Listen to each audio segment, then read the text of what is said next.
नमस्कार, मैं एनटीआर आप लोग का अपने यूट्यूब चैनल एनटीआर मैथ्स पे स्वागत करता हूं। अभी हम लोग पढ़ रहे हैं साधारण ब्याज यानी कि सिंपल इंटरेस्ट।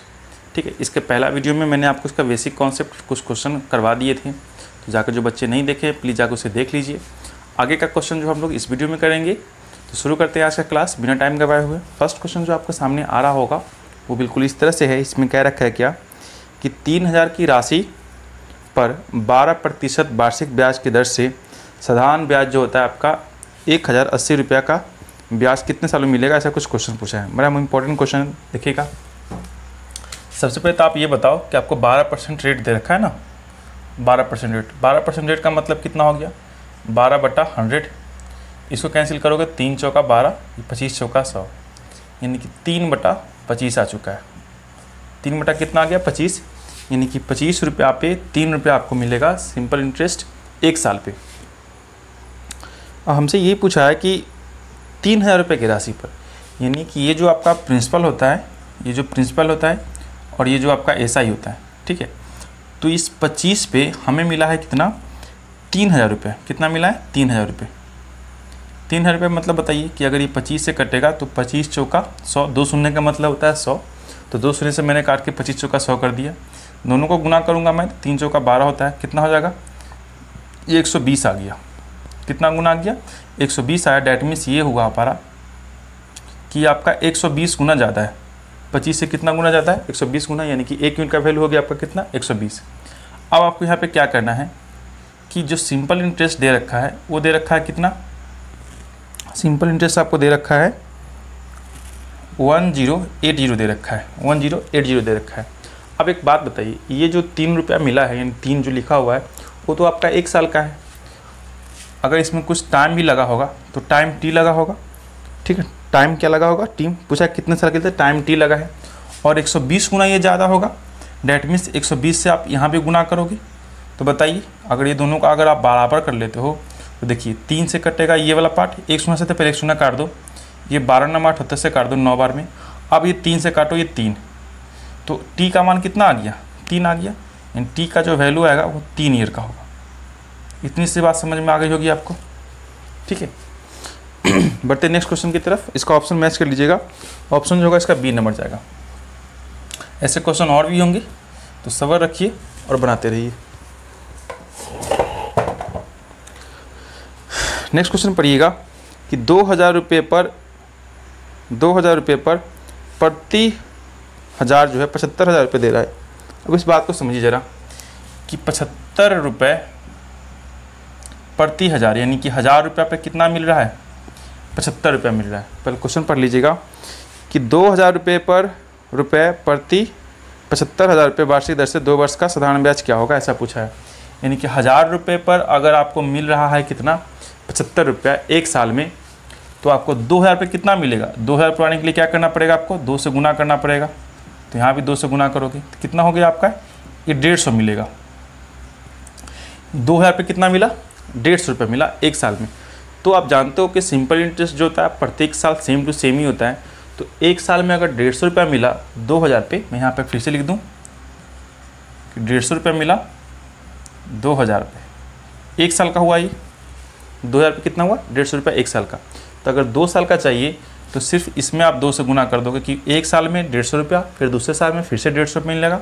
तो कुल मिला के कितना मिलेगा इसको, 300 रुपये मिलेगा 2 साल में, ठीक है। कितना मिलेगा, 300 रुपये मिलेगा 2 साल में। तो इसका ऑप्शन कौन सा जाएगा, बी नंबर जाएगा। नेक्स्ट क्वेश्चन देखते हैं। नेक्स्ट क्वेश्चन पढ़िएगा।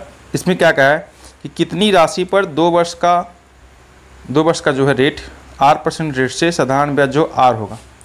साधारण ब्याज के बारे में बोला R। समझिए यहाँ पे बात को कि रेट कितना दे रखा है, R%। R% का मतलब कि R/100, यानी कि 100 रुपये पे R रुपया उसको एसआई मिल रहा है, सिंपल इंटरेस्ट मिल रहा है 1 साल में। 2 वर्षों का बात किया गया है तो यहाँ पर आप 2 से गुना कर दोगे, ठीक है, 2 से गुना कर दोगे।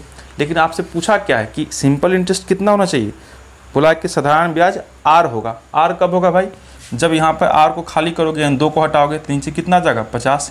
डैट मीन्स R जब ऊपर रहेगा तो नीचे कितना रहेगा, 50, यानी R हो जाएगा आपका एसआई सिंपल इंटरेस्ट। तो प्रिंसिपल कितना हो जाएगा, 50 रुपये, यही होगा ना। तो आपसे यही पूछ रखा है कि साधारण ब्याज जब आर होगा तो कितनी राशि पर होगा आर, तो कितनी राशि पर आर होगा, ये तो आपका 50 रुपये पर ही होगा ना, आर 50 रुपये पर होगा, इसका आंसर कितना जाएगा 50। लेकिन आपका ऑप्शन में नहीं दे रखा है 50, एक्सेप्शन क्वेश्चन हो आपका 50 बटे आर को क्या करो आप 50 कर लो, ये आर आपको नहीं देना चाहिए था, ये ऑप्शन में कुछ मिस प्रिंटिंग है एसएससी के द्वारा। ठीक है, बढ़ते नेक्स्ट क्वेश्चन की तरफ। आप अपने सबसे कॉन्फिडेंट रहिए, जो मैं सिखा रहा हूँ बिल्कुल करेक्ट है। वह धनराशि क्या है जिस पर x वर्षों का x% वार्षिक दर, यानी रेट दे रखा है आपको x% का मतलब कि x बटा 100 हो जाएगा यहाँ पे, है ना, यानी कि 100 रुपये पे आपको x रुपया SI मिल रहा है, सिंपल इंटरेस्ट मिल रहा है। अब x वर्षों की बात की गई है तो गुना कर दो x से, और यानी हो जाएगा ये आपका r है और ये आपका t है, नीचे आपका p हो गया, ये दोनों मिला के कितना होता है आपका SI होता है, इतना तो आपको पता ही होगा। अब क्या पूछा है हमसे कि अगर साधारण ब्याज x हो तो धनराशि क्या होगी, यानी कि हमें जो यहाँ पर दिख रहा है आपको कि x गुना x, में से फिर से लिख दूँ x गुना x डिवाइड में कितना है 100, तो ये पार्ट तो आपका होता है SI ना, ये पार्ट क्या होता है आपका SI, और नीचे वाला पार्ट होता है आपका प्रिंसिपल। तो हमसे पूछा है कि जो SI होना चाहिए वो कितना होना चाहिए x रुपया, यानी जब इन सिंपल इंटरेस्ट जब x रुपया होगा तो उस टाइम में मूलधन क्या होगा, यानी हमें किसी भी हालत में यहाँ पर ऊपर x ही रखना है। तो इस वाले x को क्या करूँगा मैं, इस वाले x को मैं इसके नीचे ले आता हूँ, यहाँ से क्या करूँगा इस वाले x को मैं यहाँ पे नीचे ले आता हूँ, तो प्रिंसिपल क्या हो जाएगा उस टाइम में, हो जाएगा आपका 100 डिवाइड बाई x होगा प्रिंसिपल, तब आपको ऐसा मिलेगा x रुपया। ठीक है, तो इसका ऑप्शन कौन सा जाएगा, प्रिंसिपल के लिए बात किया गया था 100 बटा x किस में है, ऑप्शन नंबर सी में है आपका। ठीक, बढ़ते नेक्स्ट क्वेश्चन की तरफ। आप पहले वीडियो को पॉज करके खुद से बनाने का ट्राई कीजिए, बन जाए तो बहुत अच्छा, नहीं बने तो वीडियो तो चल ही रहा है आप देख लोगे। ठीक है, नेक्स्ट क्वेश्चन पढ़िएगा कि यदि मूलधन और उस पर 1 वर्ष के ब्याज के बाद मृजधन का अनुपात, यानी मूलधन और मृजधन का अनुपात दे रखा है, तो मूलधन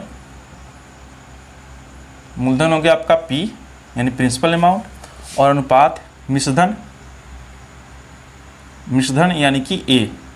अब A बराबर क्या होता है आपको पता ही होगा कि प्रिंसिपल प्लस में SI, यानी कि इसमें जो प्रिंसिपल एक लौता प्रिंसिपल ही है, जबकि इस वाले में प्रिंसिपल और SI दोनों कंबाइंड रूप से साथ में रहते हैं।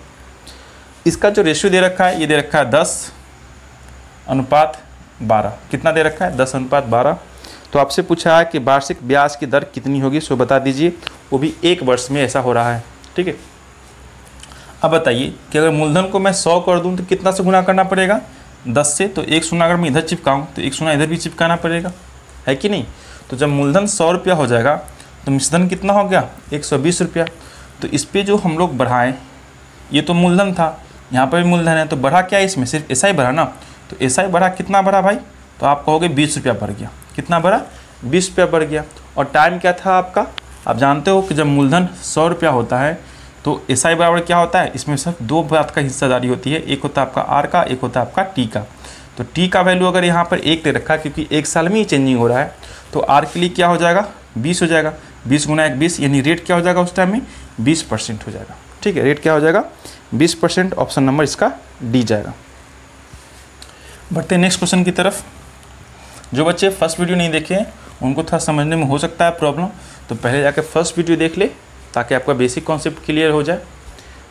नेक्स्ट क्वेश्चन पढ़िएगा कि एक व्यक्ति साधारण ब्याज की दर से 4 वर्षों के लिए है धनराशि उधार लेता है, यदि मूलधन तथा कुल ब्याज का अनुपात जो है 5:1 है। मूलधन है एक तो आपका मूलधन है यानी कि P है आपका यहाँ पे, और दूसरी बात बोला है कि कुल ब्याज यानी कि टोटल SI, यानी कि यहाँ पर लिख दूँ मैं साधारण ब्याज, कुल ब्याज का मतलब ही होता है यहाँ पे आपका अभी SI चल रहा है तो ब्याज ही होगा साधारण ब्याज यानी कि SI। ठीक है, अब यहाँ पे बात बोल रहा है क्या कि 5:1 में, अगर ये 5 है तो इसका अनुपात कितना है 1 है। तो आप क्या करो कि जो मूलधन है उसको 100 में ला दो ताकि 100 रुपया मूलधन हो ताकि आपको बनाने में आसानी होगी। तो यहाँ पर कितना से गुना करोगे 20 से, अगर इधर 20 से गुना करोगे तो इधर भी आपका कितना से गुना होगा 20 से, यानी कि ये अगर 100 हो जाएगा तो SI कितनी हो जाएगी 20 हो जाएगी। आपको पता है कि मूलधन जब 100 होता है तो SI किस पे डिपेंड करता है, SI सिर्फ 2 बातों पर डिपेंड करता है, एक तो आपका R पे और दूसरा आपका T पे, इन दोनों के मल्टीप्लिकेशन पे डिपेंड करता है। ठीक है, अब इसमें बोल रखा है कि टाइम तो है आपका 4 वर्ष, टाइम है आपका कितना 4 वर्ष। तो बताइए कि 4 में कितना से गुना करोगे ताकि 20 हो जाओगे, तो आप कहोगे सर 5 से, तो 5%। तो आपसे आर का ही वैल्यू पूछा है, तो आर कितना हो जाएगा 5%। तो इसका आंसर कौन सा जाएगा, ए नंबर इसका आंसर जाएगा। ठीक है, बढ़ते नेक्स्ट क्वेश्चन की तरफ।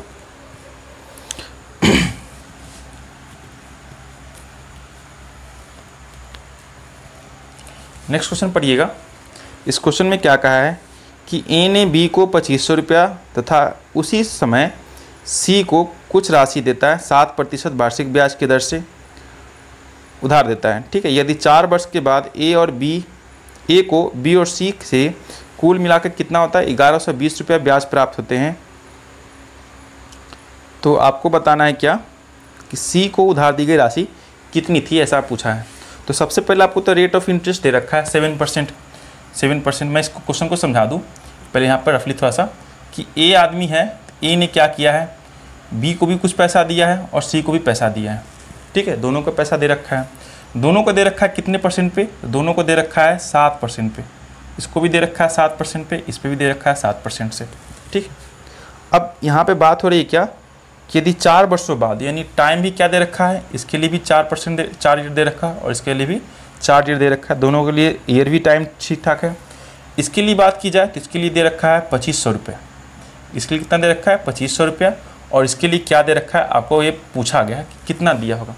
तो देखिए बिल्कुल सिंपल सा क्वेश्चन है कि अगर 7% रेट ऑफ इंटरेस्ट दे रखा है तो 7 बटा आप इसको 100 कर सकते हो ना, यानी 100 रुपये पे 7 रुपया कमा रहा होगा ऐसा ही 1 साल में।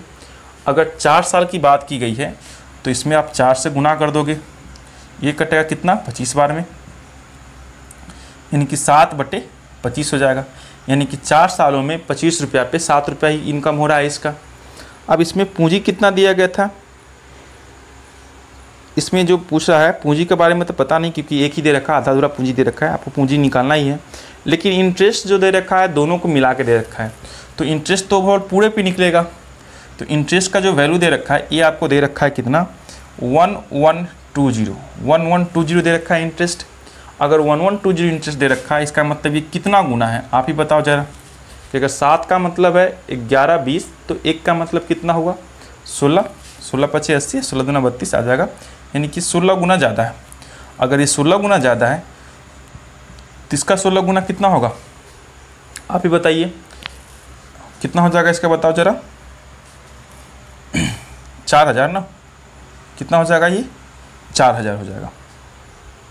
और एक शून्य तो यहाँ छूट गया, एक शून्य तो आपको यहाँ देना छूट गया, एक शून्य और दोगे, यानी कि 25 में 16 से गुना करोगे 400, एक शून्य और पड़ेगा तो आपका हो जाएगा 4000। इतना क्लियर है आपको। ठीक है, अगर 4000 रुपया पूरा का पूरा SI मतलब कि ये आपका अमाउंट ए के द्वारा डिस्ट्रीब्यूट किया गया है, तो यहाँ पे बताइए कि अगर ए को मिला 4000 में, मैं यहाँ लिख दूँ कि अगर 4000 पूरा का पूरा अमाउंट आ चुका है आपके पास, ये अमाउंट जो आया आपके पास 4000, तो ए के लिए था। अगर ए ने 4000 में से 2500 रुपये इसको दिया है तो इसको कितना दिया होगा 1500 रुपये। बी को कितना मिला होगा 1500 रुपये। यही पूछा गया है बी को कितना मिला, तो आप बोलोगे कितना 1500 रुपये। ठीक है, डी नंबर इसका ऑप्शन जाएगा। बढ़ते हैं नेक्स्ट क्वेश्चन की तरफ।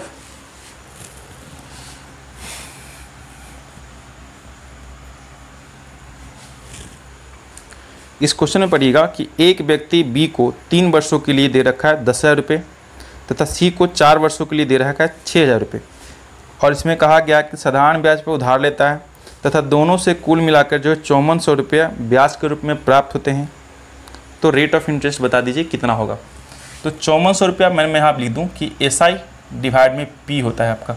ठीक है, मैं समझाता हूँ बात को कि अगर SI दे रखा है आपको 5400 रुपये डिवाइड लगा दीजिए यहाँ पे कि एक तो 10,000 रुपये वाला जो केस है आपका, 10,000 का जो केस है वो 3 वर्षों के लिए है ना, 3 वर्षों के लिए बी के दिया गया है, और प्लस 6,000 का जो केस है, इन 6,000 जो रुपया दिया गया है ये कितने वर्षों के लिए दिया गया है, ये आपको दिया गया है आपका 4 वर्षों के लिए, 4 वर्षों के लिए। इतनी सी बात समझ में आ गई होगी आपको। अब सबको ऐड कर दो, ये कितना हो जाएगा 5400 डिवाइड में ये आपका जाएगा, ये तो आपको प्रिंसिपल और जानते हो कि अगर रेट ऑफ इंटरेस्ट निकलता है तो हम लोग जो लिखते हैं रेट ऑफ इंटरेस्ट जो निकलता है तो हम लोग क्या लिखते हैं R/100 लिखते हैं, और R जो डिपेंड करता है SI पे डिपेंड करता है, इसमें हम लोग टाइम से मल्टीप्लाई करते हैं, और 100 जो होता है आपका पी को ऊपर जाता है। तो बस वही प्रोसेस हम लोग लगा रहे हैं और कोशिश करेंगे कि R% में आपका आ जाए, और आएगा ही भी। इनको देखो ज़रा, ये 3 से गुना करोगे 10,000 में 30,000 हो जाएगा, 6 चौका 24, 24 और 30 मिलकर होता है 54, और 3 शून्य एक्स्ट्रा में चिपका दो यहाँ पे। 2 शून्य से 2 शून्य खत्म, 54 से 54 खत्म, 1 शून्य बचा हुआ है, इसका मतलब कि 1/10। ठीक है, आपको परसेंट के ऊपर नहीं चलना है, नीचे आपको 100 लाने की कोशिश करना है। तो अगर नीचे 1 शून्य और चिपकाओगे तो ऊपर 1 शून्य और जाएगा ना, यानी कि इस 10/100 को आप लिख सकते हो क्या ऐसे 10%। अगर 10% लिखते हो यानी कि रेट आपका कितना निकल गया 10%। ठीक है, इस बात को समझ रहे हो। अभी तक हम लोग क्या कर रहे थे कि यहाँ से बना के प्रोसेस आगे बढ़ रहे थे, अभी हम लोग थोड़ा सा पहले से अंत में जा रहे हैं, थोड़ा सा उल्टा प्रोसेस हम लोग अप्लाई कर दिए हैं। एक क्वेश्चन और देखते हैं।